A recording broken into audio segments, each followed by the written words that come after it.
UNSEE the future. Think blinks. Yes, but only across the channel. Hello, I'm Timo Peach, and as a social impact storyteller, I've been meeting changemakers to find out how they're feeling about their work at the moment and to ask them one rather clever question. Today I'm meeting Iain in Yorkshire, an independent sustainability consultant and, amongst many roles, former Vice President of Environmental Affairs at Qatar Airways. Iain Groark, thanks ever so much for joining me on our UNSEE the Future Think Blink. And the question is, what do sustainability champions most want right now to help them make better emotional impact? I think it's a really good question. An emotional impact around sustainability really involves senior business leaders having a personal commitment to making this happen. Everybody thinks the company has to be demonstrating sustainability. For that to make sense and to have an emotional impact, the people at the top really have to understand what it means for their company and what it means for them personally and what they can do to turn the words into practical action. Right, yeah. If you go into some sectors and some companies and you look at the sustainability agenda, it feels a little bit bland.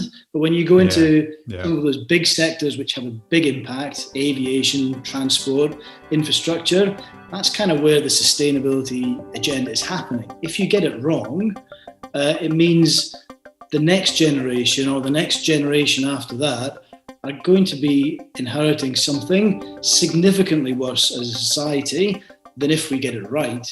And that's kind of where, for me, sustainability needs to be. And those business leaders in charge of those companies or leading those companies really need to recognize that this is no longer a game. It's something that in those big, heavy impacting sectors, change really needs to happen. And it's those individuals at the top who will drive that change and make it real.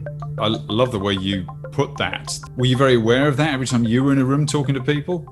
People are becoming more aware of it, and I think it's often at the forefront of my mind when I'm having conversations with senior people that some of the issues that we're talking about now, 20 years ago, they felt that they were generations away. Yeah. The impact of climate change was something that maybe the next generation's children might have to deal with. Yeah, right. When I started off in the sustainability agenda, the biodiversity crisis that we're in at the moment wasn't really something that people understood. Now, when you're thinking about biodiversity and the impact on multiple species going extinct, the impact on insects and all those kind of critical species that keep our ecosystems together, and the fact that it's happening now, the impacts of climate change isn't even the next generation's problem, it's today's generation's problem. And that's happened remarkably quickly. It's happened in 20 years. And the problems that it brings with it and the opportunities kind of really mean people have to be making decisions about environment and sustainability for today, that impact on today, that's never happened before.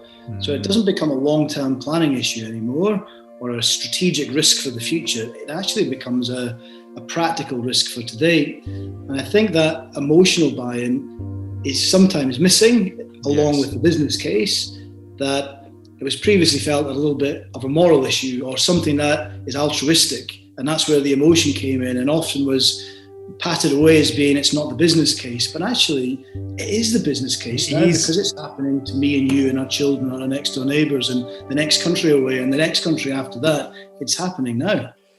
Iain Groark, thank you so much for joining me today. That's been really insightful. Some lovely things we can share there.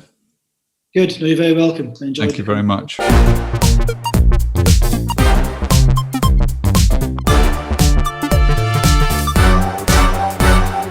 UNSEE the future.